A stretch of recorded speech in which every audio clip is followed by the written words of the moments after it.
Back to my YouTube channel learn continental English. आज हम first flight class 10th का book का first chapter करेंगे, that is a letter to God. Now, a letter to God revolves around the idea of unquestionable extreme faith in God. Now, ये chapter पूरा deal करता है एक ऐसे व्यक्ति को लेके जिसको अथाह भगवान पे विश्वास होता है, इतना विश्वास होता है कि वो भगवान को चिट्ठी लिख देता है। अब सबसे पहले हम मेन कैरेक्टर्स देख लेते हैं। इसके मेन कैरेक्टर्स है, सबसे पहले है लेंचो, ओके, सेकंड है पोस्टमैन एंड थर्ड है पोस्ट मास्टर।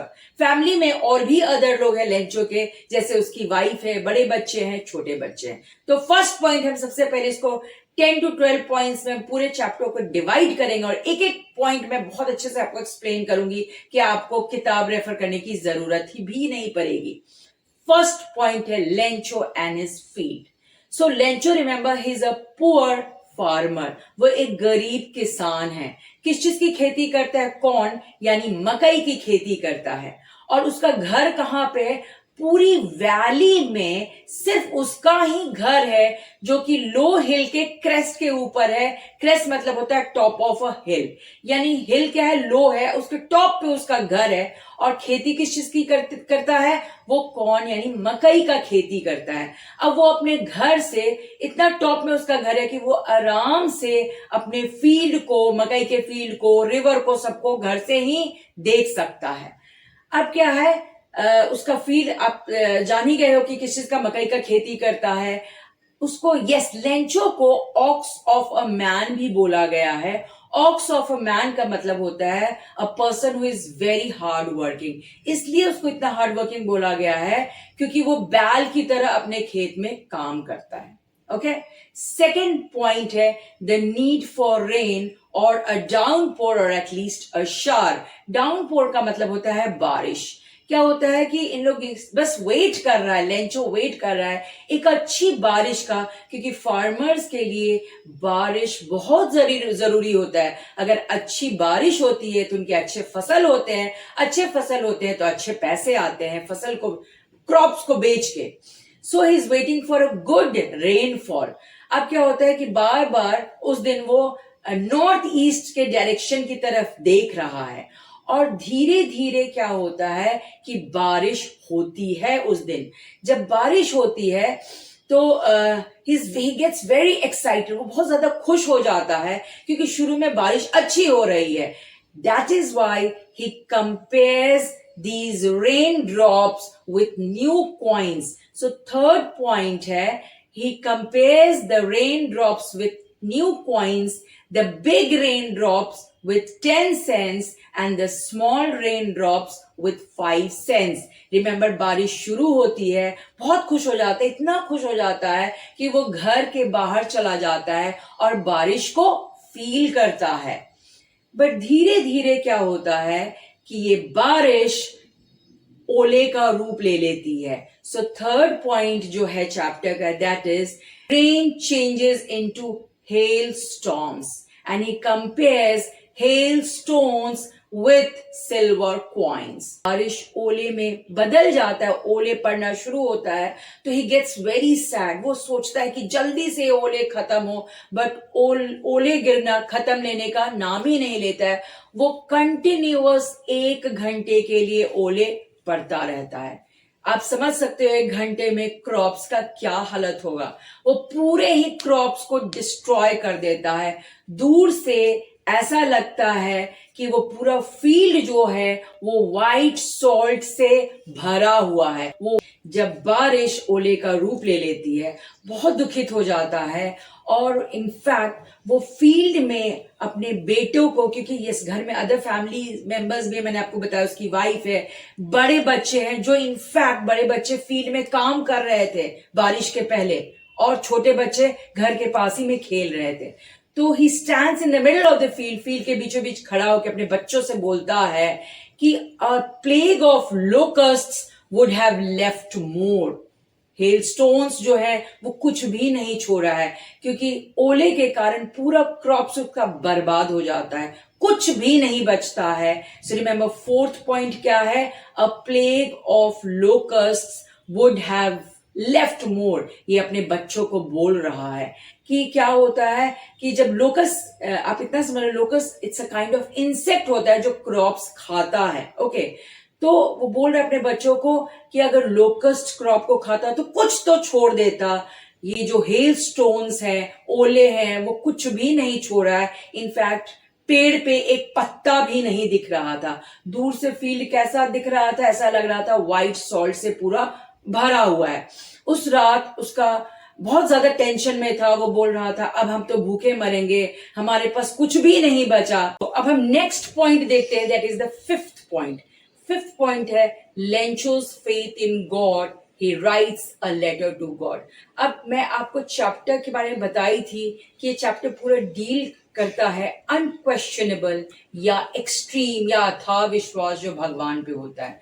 रात भर लेंचो यही सोचता रहता है कि अब हम भूखे मरेंगे, बट उसको एक होप आता है। होप क्या चीज आता है?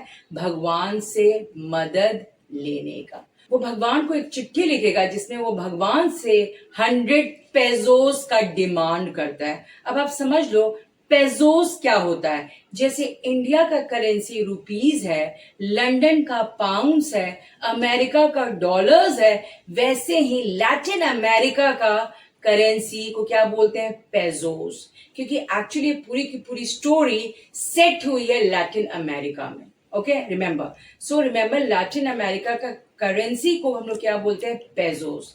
सो भगवान को चिट्ठी लिखता है डिमांडिंग 100 पेजोस। ना ये पैसे इसको दो रीजन के लिए चाहिए। एक तो फिर से बीज बोने के लिए, क्योंकि क्रॉप्स उसके पूरे डिस्ट्रॉयड हो चुके हैं। सो नया क्रॉप्स के लिए फिर से बीज बोने के लिए इसको पैसा चाहिए।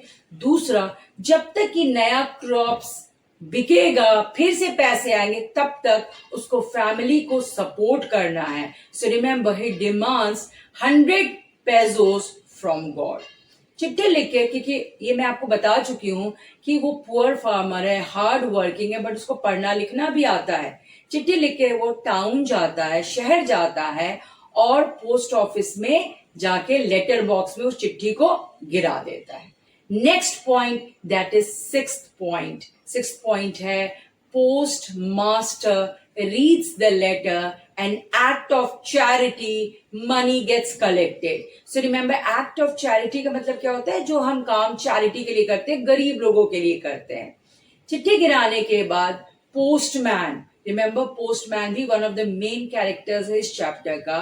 वो जब चिट्ठी देखता है, वो जाता है देखने कि भाई मेल बॉक्स में कोई चिट्ठी विट्ठी तो नहीं है, तो एक चिट्ठी देखता है जिसमें लिखा होता है टू गॉड। तो बहुत ज्यादा सरप्राइज हो जाता है, शॉक्ड हो जाता है। आप ही समझो अगर आपको कोई चिट्ठी मिलता है जिसमें कोई व्यक्ति भगवान को चिट्ठी लिख रहा है, वो सोचता है ये पूरी करियर में आज तक मुझे ऐसा चिट्ठी नहीं मिला है कि कोई भगवान को चिट्ठी लिखा है। सो ये पहले तो खूब हंसता है। हंसते हुए ये चिट्ठी क्या करता है? पोस्ट मास्टर के पास ले जाता है। पोस्ट मास्टर भी ही laughs आउट हार्टली। हार्टली मतलब दिल से हंसता है। बट उसके बाद उसके दिमाग में एक बात आता है कि कितना अच्छा होता अगर मुझे भी भगवान पे इतना विश्वास होता। कौन बोल रहा है? पोस्ट मास्टर ये चीज सोच रहा है और वो एक डिसीजन लेता है कि इस व्यक्ति लेंचो, जिसको भगवान पे इतना ज्यादा विश्वास है, उसके विश्वास को नहीं तोड़ना है। So remember, as an act of charity वो सारे अपने कुलीग से, जो भी पोस्ट ऑफिस के एम्प्लॉयज हैं, उससे रिक्वेस्ट करता है थोड़ा थोड़ा पैसा मिलाने के लिए, सो दैट इन लोग कंट्रीब्यूट करके लेंचो को दे सके। So remember, money gets collected, money collect तो होता है, बट रिमेंबर 100 पेजोस नहीं हो पाता है, सिर्फ और सिर्फ 70 पेजोस होता है। अब रिमेंबर ये एक संडे को वो जाके चिट्ठी लेटर बॉक्स में गिराया था। नेक्स्ट संडे वो सुबह सुबह द फॉलोइंग संडे आता है और पूछता है क्या मेरे लिए कोई चिट्ठी विट्ठी है? तो पोस्टमैन जो बोलता है हाँ तुम्हारे लिए चिट्ठी है। किससे चिट्ठी है? भगवान से चिट्ठी है। नहीं, भगवान ने तुम्हें क्या है? रिप्लाई किए हैं, भगवान उसे जवाब दिए हैं।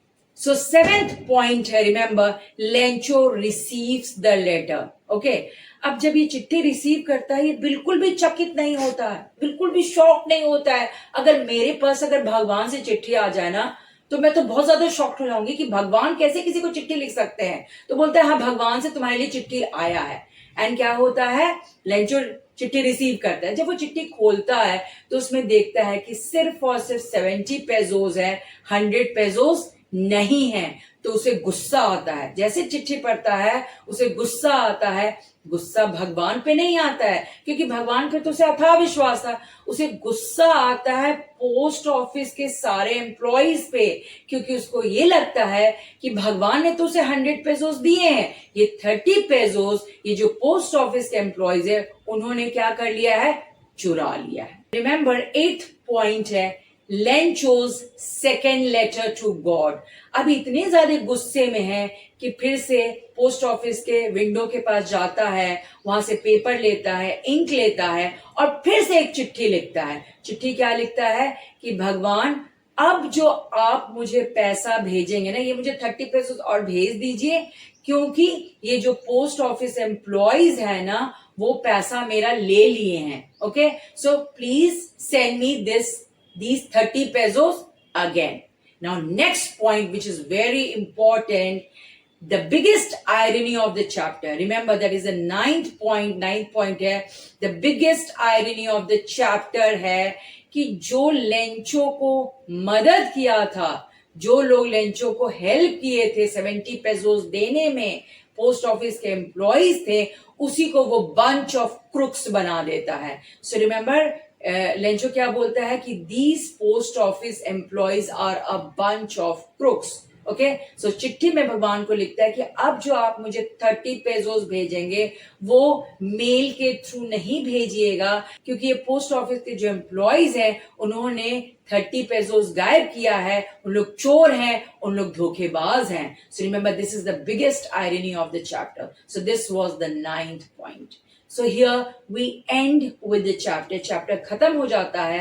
चैप्टर यही खत्म होता है कि जो लोग उसको हेल्प किए थे ना, उससे वो गुस्सा हो जाता है और बोलता है they are a bunch of crooks.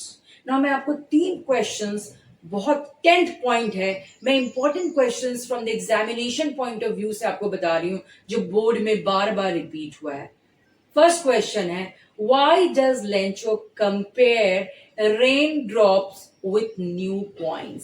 इसका आंसर आप जानते हो, वो रेन ड्रॉप्स को इसलिए न्यू कॉइन से कंपेयर करता है क्योंकि रेन ड्रॉप जो बारिश होगी वो अच्छी फसल देगी, अच्छा हार्वेस्टिंग होगा, अच्छा हार्वेस्टिंग होगा तो अच्छा मार्केट में सेल होगा उसका, और अच्छा सेल होगा तो अच्छे पैसे आएंगे, कॉइन्स आएंगे, रुपीज आएंगे। That is why he compares these rain drops with new coins. Second question, why does Lencho compare hailstones with silver coins? Okay, remember hailstones को वो सिल्वर कॉइन से इसलिए कंपेयर करता है क्योंकि वो एक्चुअली सिल्वर कॉइन्स की तरह ही लगता है। इनफैक्ट एक चैप्टर में एक बार इसको एज पर्ल्स भी रेफर किया गया। पर्ल्स का मतलब होता है मोती। तो आप जो ओले होता है ना, वो आप देखोगे कि these resemble silver coins as well as pearls. Third question है, what is the biggest irony of the chapter? इसका आंसर है, the biggest irony of the chapter is that कि जो लोग उसको मदद करते हैं ना भगवान के नाम पे, रिमेंबर उसी को वो क्या बना देता है, a bunch of crooks. इसका मतलब क्या हुआ, धोखेबाज और चोर। So thank you everybody. अगर आपको ये चैप्टर पसंद आया है, समझाने का तरीका पसंद आया है, क्योंकि my passion is to teach. Okay, so remember, wait for the next chapter, that is a triumph of surgery from the book. ये फर्स्ट फ्लाइट का letter to God is from first flight, however a triumph of surgery is from Footprints. Okay, सारा poems भी हम किए हुए हैं, grammar भी किए हुए हैं। अगर आप 10th में अच्छे मार्क्स लाना चाहते हो बेटा, तो please go to playlist. Playlist में 10th CBSE के नाम से एक फोल्डर बना हुआ है जिसमें आपको 10th का हर कुछ मिलेगा, grammar, literature, poem, stories, each and everything. Thank you.